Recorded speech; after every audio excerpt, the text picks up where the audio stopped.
In any case, we'll start off with the shooting at Bondi Beach that killed 12 people so far and has injured dozens. 2 people walk up to Bondi Beach. There's a Hanukkah festival / event taking place because it's Hanukkah there right now. It's supposed to be Hanukkah tomorrow in the United States of America. The death count has, the death count has apparently risen to 16 at this point. 2 gunmen walk up with bolt-action rifles and semi-automatic. Well, it's not technically semi-automatic, but like whatever the semi-automatic shotgun version is in Australia. And they walk up to this area and they just straight up, they're straight pull shotguns and just start opening fire. It is a harrowing incident. It is obviously completely unacceptable, absolutely evil. They just walk up to this public area and just start opening fire on people. I mean, beyond tragic.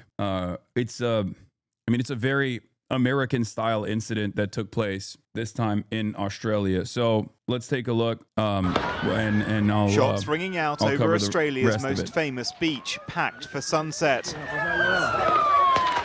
Panic as people on the shore and in the sea run for shelter.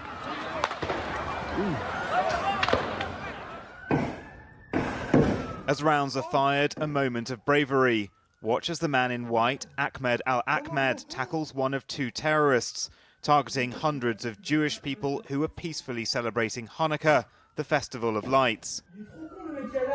The disarmed attacker retreats to a bridge, where his co-assailant, 24-year-old Naveed Akram, continues to fire, shooting Ahmed Al Ahmed twice in the arm.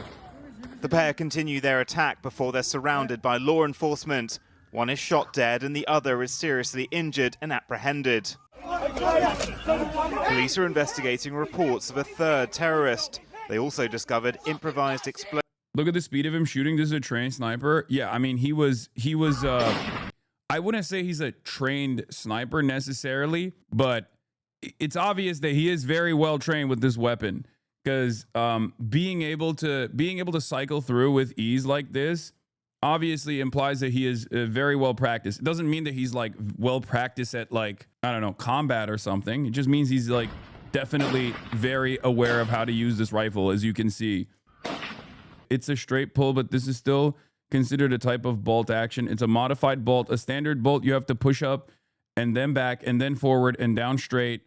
Yeah, I've shot standard bolt action rifles. It doesn't work like this. Like standard bolt action rifles, you have to push it back into place every single time. This one automatically snaps back into place. Which, to be fair, I mean, even that is still very, very, I mean, that's, you have to be very well practiced, right? So he was definitely trained. We will find out more about the background and details of the shooters, but yeah, this was I mean, I don't even know what to say. It's just not, there's nothing to say. It's just a insane act of ultra violence that we are much more familiar with here in the United States of America. And I guess as things are getting worse all over the planet, now Australians are experiencing it as well. Explosives in the attacker's car beneath the bridge. Before paramedics arrived, people rushed to help those injured. 11 did not survive. 29 others, including children, were taken to Sydney hospitals. Everyone was just running and there were bullets and there were so many of them and we were really scared. We didn't know where they were coming from. Australian authorities have been conducting raids at several properties as part of their investigation. The country has strict gun laws, meaning this kind of attack is rare. When I ask for calm, that is really important. This is not a time for retribution. This is a time to allow the police to do their duty.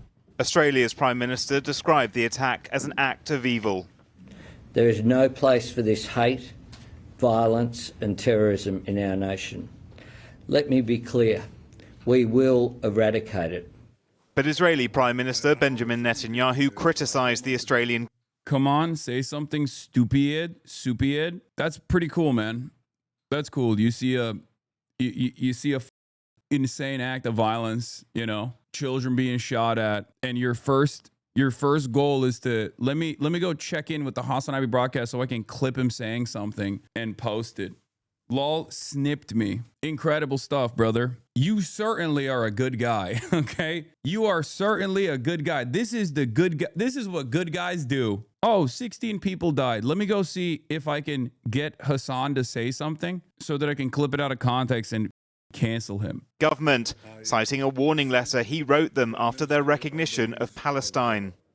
Your government did nothing to stop the spread of anti-Semitism in Australia. You did nothing.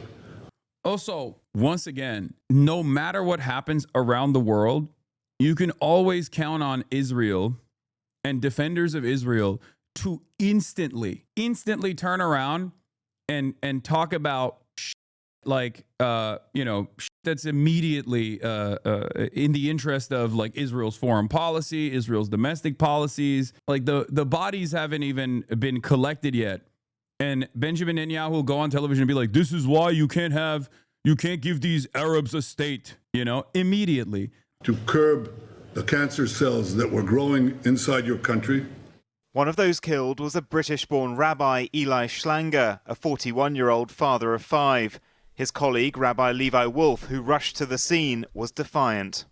As a Jewish people, our light will not be dimmed, and the holiday of Hanukkah will remind us and the world that a little bit of light dispels a lot of darkness, and what we need to do is add in our light. The darkness of anti-Semitism What is this? I wrote Benjamin Netanyahu 5 hours ago. Now, as a result of this, the Secretary of War, Pete Hegseth, said the following. He said, let it be known that if you target Americans anywhere in the world, you will spend the rest of your brief, anxious life knowing the United States will hunt you, find you, and ruthlessly kill you. They're not only trying to annihilate us, they attack us because they attack the West. I wrote, your call for a Palestinian state pours fuel on the anti-Semitic fire. It rewards Hamas terrorists. It emboldens those who menace Australian Jews and encourages the Jew hatred now stalking your streets. Brother, how the do you turn around and make this about a Palestinian state? Every pro-Israel person has like a different, pet peeve that they're going to turn around and like use any instance of harrowing ultra-violence, anti-Semitic violence, whatever, to their advantage in this moment, to be like, well, this is exactly because they're giving aid to Gaza. But they never actually think about the enmity that has grown towards not just Israel, but also Jewish people as a whole, directly as a consequence of Israel being tied falsely to Judaism over and over again, putting Jews in the West in the crosshairs as a direct consequence of Benjamin Netanyahu, and not just Benjamin Netanyahu, but the entire Israeli government and the Zionist project, tying Judaism to Israel openly and deliberately, dangerously. If anything, it's the exact opposite of what these guys are saying. If there wasn't such instability born out of Israel's apartheid state status, that there wouldn't be this kind of negative association. Sure, anti-Semitism would still exist, right? It's one of the oldest versions of bigotry and hatred. But like, how can you not see that these sorts of incidents are increasing directly as a consequence of the association that people make with Judaism and Israel, Judaism and Zionism? And there's not a moment that is wasted in instances like this. Sky News interviews the Israeli deputy foreign minister about the attack in Australia, and she used the opportunity to attack the hate marches in London and claimed that globalized intifada is a call to kill Jews. It isn't. Oh, my Lord. To the joy of lighting Bondi's menorah today. Around the world, Jewish communities will continue to light those candles in their windows this week in defiance of the rising threat against them. But as well as that barbaric violence, we also saw extraordinary heroism today, didn't we? Yes, I mean, that video of the man tackling from behind one of the gunmen, wrestling the gun from him. Honestly, everyone I've spoken to that lives around here points to that video and that man. My Orthodox Jewish friend that I spoke to on the way down said, it was those sorts of Australians, ordinary Australians, who stood up in the face of that violence. Hamish McDonald, thanks so much for joining us tonight. Yeah, he got shot twice, for the record. An Arab man of Arab background was in the vicinity, and knowing full well that there were two shooters. His name, I believe, is Ahmed. Is it Ahmed Al Ahmed? He ran up to one of the shooters and disarmed him. Who raced into the scene to disarm one of the gunmen. We're just learning some details about him because he has been shot. Now, we are confident in saying that that is him.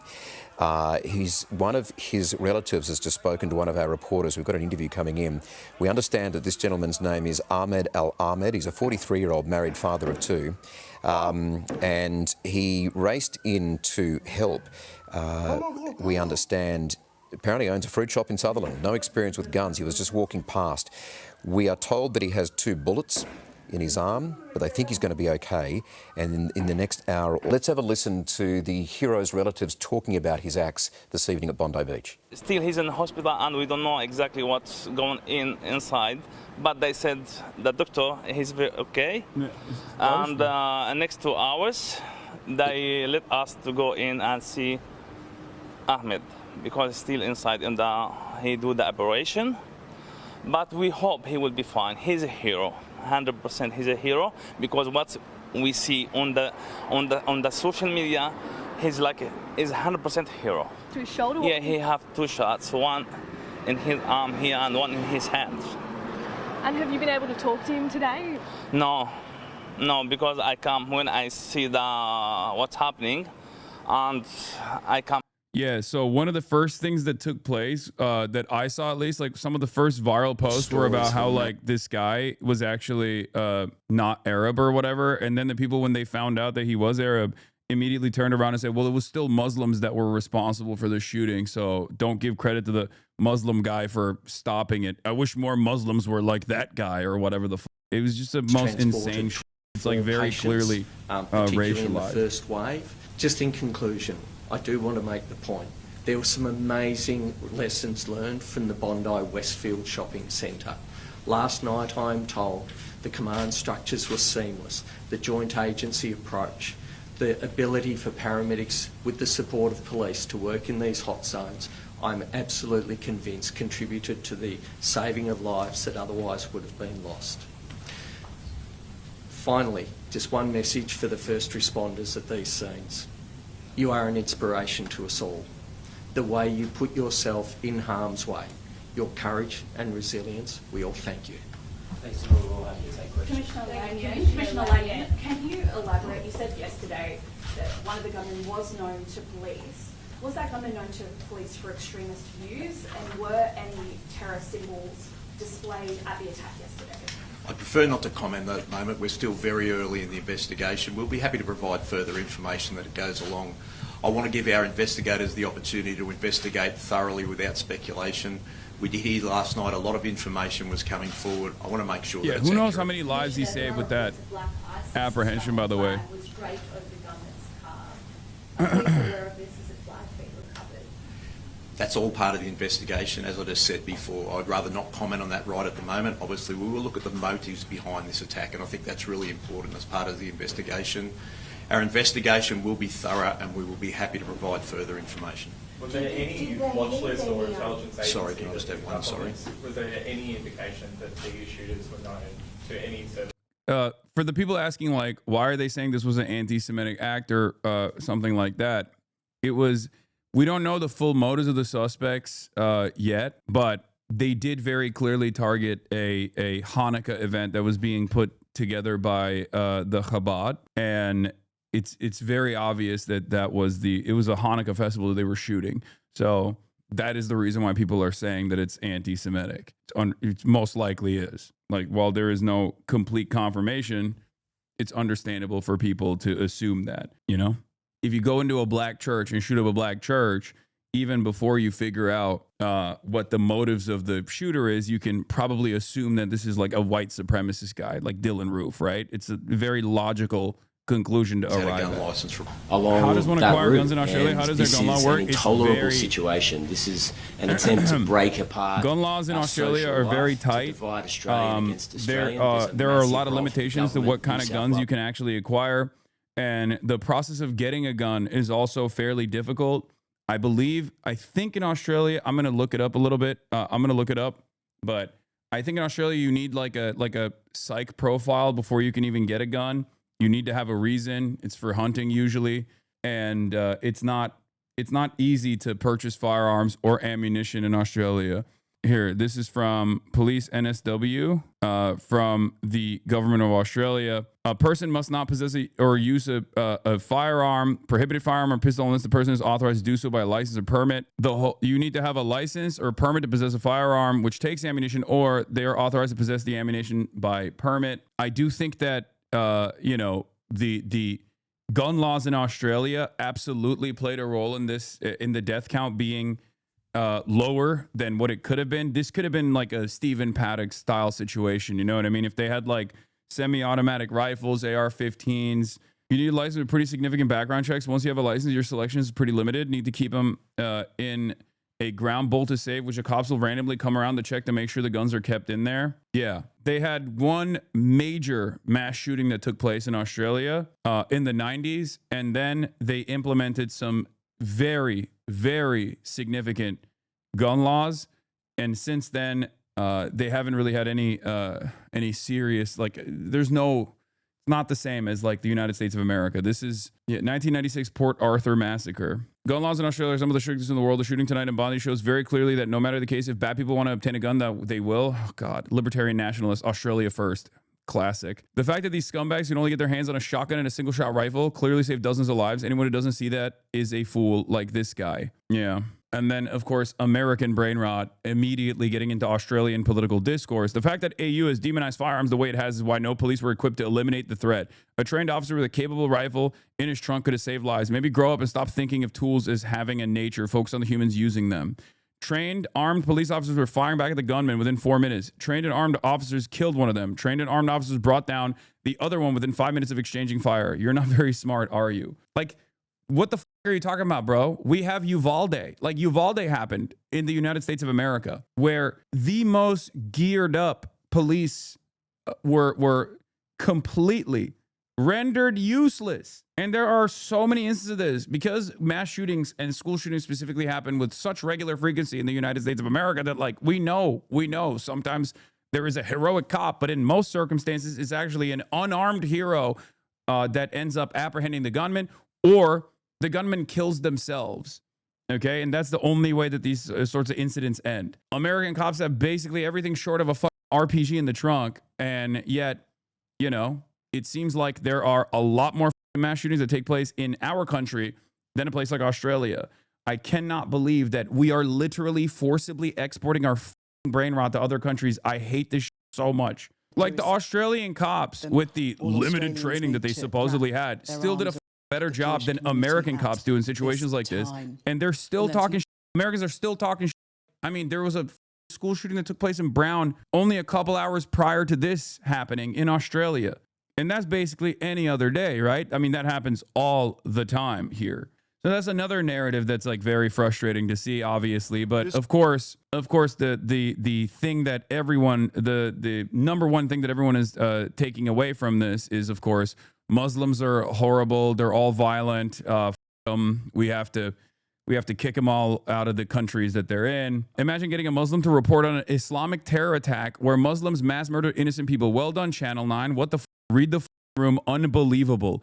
Wow, dude. That's just an insane thing. Like, you see a random Muslim journalist and you immediately assume like all Muslims are related to this incident. Once again, straight up, unrestricted, unrestrained racism. 51,000 likes, of course. What happens when a white guy is responding to the scene of a white nationalist doing like a racialized hate crime or something? Nobody will turn around and be like, whoa, I can't believe a Christian white guy is reporting on another Christian white guy doing a mass shooting. Like, that's so stupid, right? People understand how stupid that is, I hope. Benjamin Netanyahu sought to blame the shooting in Sydney, at least in part, on Australia's decision to recognize a Palestinian state earlier this year. A horrible massacre in Australia, and already Netanyahu is cynically manipulating it to blame Palestinians and Australia itself. I'm telling you right now, I think the reasons as to, like, the way that the entitled and the arrogant ways in which members of the Israeli state communicate to the rest of the planet is a big part of the reason why people just immediately go, okay, f you. Like, there is no room to breathe here for people. There's no opportunity for people to grieve their loved ones. There's no opportunity for people to take a breath and be like, what the f is going on here? How do we make sure that this never happens again? instantly Benjamin Netanyahu comes in and it's like, oh, this is because you wanted to recognize the Palestinian state. It's so transparent. It's so cynical. It's so obvious that you don't even give a about any of the people that were killed. You only care about one thing and one thing only, which is consistently yelling at all of these Western states that offer damn near unconditional loyalty and full-blown military and economic support to the apartheid state of Israel. And that's the reason why you see like mainstream outlets instantly go, oh, well, they've let these hate marches go on. And the hate marches are anti-genocide marches, chat. It's insane. When they see someone like Benjamin Netanyahu try to communicate in this media environment, they go, this is bullshit. We know your hands are bloody. We know you're a bloodthirsty murderer.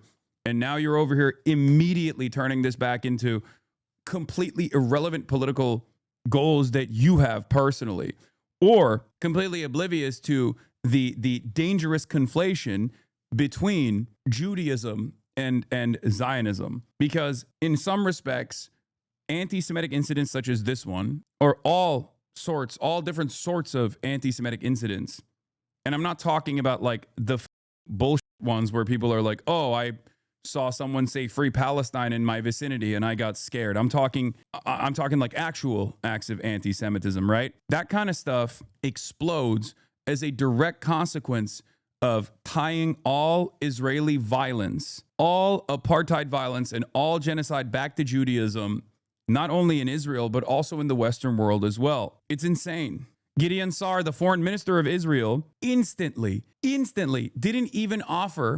not even offer condolences to the victims. Said, I'm appalled by the murderous shooting attack at a Hanukkah event in Sydney, Australia.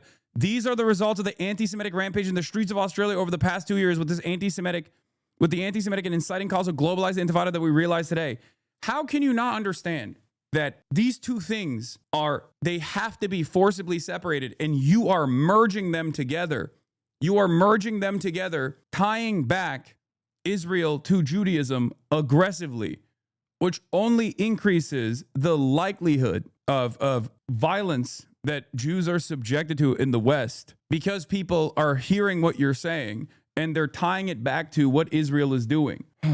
And yes, they're already running around blaming the pro-Palestinian rallies and shit like that, which is so psychotic, dude. Yeah, the pro-Palestinian rallies that are conducted and supported by people of every different background, including Jews themselves, are actually conducted so that with the singular purpose of saying that they should go and do shootings at Hanukkah festivals and like that. It's so frustrating. Your view, because we've heard from other Jewish people living in Australia this morning, they don't think enough has been done up to now. My view is really clear. They're very much playing it safe, and they pay a lot of lip service. And I've been told that the actual police who are witnessing death threats and chants at, like I have to call it what it is, pro-Palestinian rallies, when they hear death to Jews, gas the Jews, and they're not. Oh my God. Yeah, there are rallies where they say death to Jews and gas the Jews. Those are not pro-Palestinian rallies. Those are neo-Nazi Defend Australia rallies conducted by white supremacists, as a matter of fact. But those are reliable allies. Those are fascists of a different order, and therefore that doesn't actually invite any scrutiny from Zionists for some weird reason. The river to the sea, which is a clear directive of kill Jews worldwide. Globalize the intifada means kill Jews wherever you are. And just so you know, the Jews that go to a Hanukkah party are very open. Everybody there were probably very few ultra-Orthodox Jews at this party. It's mostly secular Jews who look like everyday Aussies. In this kind of media environment, it is virtually impossible to bring back sanity. This kind of media environment is also partially the reason why this kind of sentiment actually blows up. Good morning to everyone waking up to the false flag terrorist attack at a Hanukkah event in Bondi Beach, Australia. This post from Candace Owens aged well. They've been signaling that a 9/11 style attack is coming the second week of December. save this tweet. It will age well. Most people that haven't like lived around Jewish people or have Jewish friends that are seeing this kind of stuff, non-Jews that are seeing this kind of stuff in the media, the constant conflation between Judaism and Zionism, and then also the immediate response coming from people who want to defend Israel that tie any kind of act of violence such as this one immediately back to like anti-genocide rallies and they see this stuff and they go, what the fuck are these people doing? What are they saying? It feeds into the anti-Semitic conspiracy theories. And it's crazy because like it makes my job a lot harder. It's crazy because it's virtually impossible to cut through that noise. No matter how much I rail against this kind of narrative, no matter how much I criticize this kind of dangerous conflation, it seems like mainstream media, especially in the West, will consistently do this dangerous conflation. Also, there's this aspect of it too. There was no moments wasted. The blood hasn't even dried, and there's already a growing suspicion in Israel that Iran is behind the mass shooting in Australia. Israel's assessment grows. Iran is behind the massacre. There's growing suspicion in Israel that Iran is behind the massacre in Sydney, Australia, in which at least 12 people were murdered during a Hanukkah party on Bondi Beach. Israel Hayom, Israeli official. Iran is behind it. A senior Israeli security source says Tehran and his proxies have stepped up efforts to target Israeli and Jewish sites worldwide, pointing to the deadly Bondi Beach terrorist attack as a part of that campaign. In Australia, where following specific intelligence warnings, the government took partial measures against the Iranian embassy, including the expulsion of the ambassador. There is no doubt that the direction and infrastructure for the attack originated in Tehran. Netanyahu, a few months ago, I sent a letter to the Prime Minister of Australia. I told him that their policy is fueling the fire of anti-Semitism on the streets. I said that it encourages hatred of Jews. Anti-Semitism is a cancer, and it spreads when leaders are silent. Anti-Semitism is a cancer, and Benjamin Netanyahu is like the number one purveyor of anti-Semitism, the number one disseminator and distributor of anti-Semitism. Israel investigating possible Hezbollah involvement in Bondi Beach shooting, possibly in retaliation for the Ali Tabatabai's assassination. Khan, according to warnings passed by the Israeli security establishment to Australia, Iran has established a large infrastructure of terrorists with the aim of attacking Jews and Jewish targets in the country. It's much easier to get people on board with a super simple narrative. On the pro-Israel side, it's much easier to get people on board with the Islamophobic narrative. All Muslims are a dangerous, cancerous entity in the West, and they are going to do barbaric stuff all the time. And also on the anti-Semitic side. But it's also much easier to convince people that this is a Jewish conspiracy. A senior U.S. official told Fox News that if Australia attack was ordered by Iran, the U.S. fully recognizes Israel's right to strike Iran in response. Obviously, Iran did not order the attack in Australia, but I am also having trouble understanding why Israel would have a right to attack. How is Israel involved here, lol? It's insane. This is what happens when you got one speed. Bomb Iran, you know? Well, I guess we got to bomb Iran again. It'll work this time. When you see those hate march in the streets, whether it's London or Sydney, and in the Sydney Opera House. Like, this is what I mean. Oh, we got to fight anti-Semitism. We got to fight racism. And then you instantly go, and the way to do that is by stopping anti-genocide rallies. Okay, well, you just made like 10,000 new racists with that statement because people already don't like Israel for good reason, for understandable reason. They chanted, gas the Jews, gas the Jews. Not even a single arrest. Not even a single person. Also, it is kind of stupid to just be like, yeah, we got to combat bigotry. Also, we need to kill every Muslim. we need to purge Muslims from Western states because they're cancerous. Okay, how the f is anybody going to take you seriously after that? It's crazy to me that you start off by talking about, you know, let's combat bigotry, and then you instantly do bigotry towards Muslims, not realizing that people hear that inconsistency and they go, no, I want to be bigoted towards Muslims and Jews, actually. It's all or nothing, you know? You watched that protest in 2023 with Ethan. He showed you that video. It's not a lie.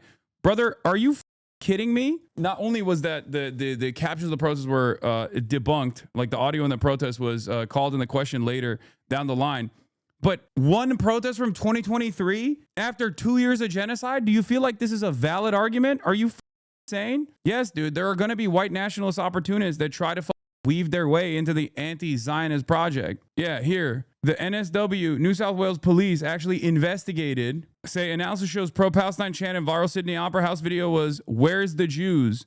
Independent expert says with overwhelming certainty that the phrase was not gas the Jews, as was widely reported around the world. But even if there were, even if there were actual anti-Semites in that protest, you're talking about one protest from 2023 and turning a blind eye to the atrocities that took place for 2 years with unlimited support from Western governments. Like, what an insane thing to hold on to. It's ridiculous. Prager U Guy is mad at Zoran for condemning the attack. Zoran Mamdani says the attack at a Hanukkah celebration in Sydney today was a vile act of anti-Semitic terror. I mourn those who were murdered, and I will be keeping their families, the Jewish community, and the Chabad movement in my prayers. May the memories of all those killed be a blessing. While we are still waiting for all the facts to emerge, what we already know is devastating. At least 11 dead, including Rabbi Eli Schlanger, who had deep ties to Crown Heights. At least 29 injured. Another Jewish community plunged into mourning and loss. A holiday of light so painfully reduced to a day of darkness. The attack is merely the latest, most horrifying iteration, a growing pattern of violence targeted at Jewish people across the world. Too many no longer feel safe to be themselves, to express their faith publicly, to worship in their synagogues without armed security stationed outside. What happened at Bondi is what many Jewish people fear will happen in their communities too. On Bondi Beach today, as men with long guns targeted innocents, another man ran towards the gunfire and disarmed the shooter. Tonight, as Jewish New Yorkers light menorahs and usher in a first night of Hanukkah clouded by grief, let us look at his example, and confront hatred with the urgency and action it demands. When I'm mayor, I will work every day to keep Jewish New Yorkers safe, on our streets, our subways, at shul, in every moment of every day. Let this be a purpose shared by every New Yorker, and let us banish this horrific violence to the past. Before people also turn around and say this is like Jewish exceptionalism or something, please suck my dick. It's objectively true that these guys attacked a Hanukkah event. The intention was very clearly to target Jewish people. And then, of course, Shabbos Kestenbaum, the Prager U correspondent, responds, "Keep my people's name out of your Islamist mouth, you scum.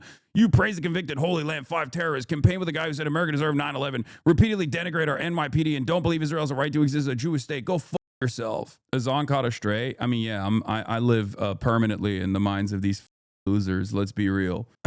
The way public reacts to this is all going to depend on Candace Owens, right?